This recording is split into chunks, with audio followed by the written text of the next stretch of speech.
জলমগ্ন বিস্তীর্ণ এলাকা পরিদর্শনে ব্লক আধিকারিক। নদী বাঁধ কেটে কিভাবে গ্রামের জল বের করা যায় সেই প্রকল্পের বাস্তব রূপায়ণের জন্য এই পরিদর্শন এবং গ্রামের মানুষের সাথে আলোচনা।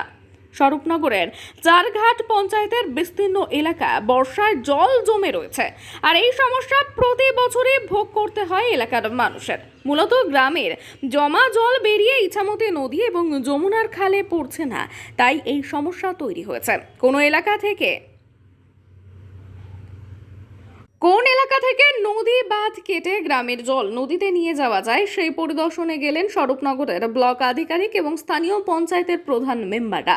তারা গ্রামের মানুষের সাথে কথা বলেন এবং গ্রামের মানুষের কিছু দাবি তারা মেনে নেওয়ায় গ্রামের মানুষ বাঁধ কাটতে রাজি হয়েছে। আগামী 3 থেকে 4 দিনের মধ্যেই বাঁধ কেটে জল বের করার কাজ শুরু হবে বলে জানান ব্লক আধিকারিক।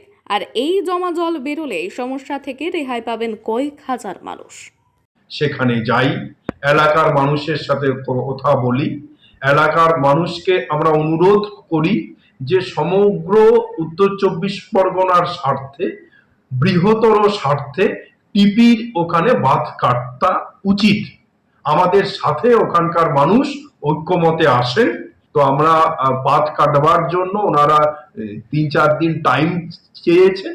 আমরা বুধবার অবধি টাইম দিয়েছি যে আপনারা বুধবারের মধ্যে মাঠে আপনাদের পাট বা বিভিন্ন ফসল যা আছে সেটাকে এঁটে আনুন আগামী বুধবার, এবং তার আগেই যদি চাষিরা তাদের উৎপন্ন ফসল ওখান থেকে বাড়ি আনতে পারে তারা আমাদেরকে ইনফর্ম করবে।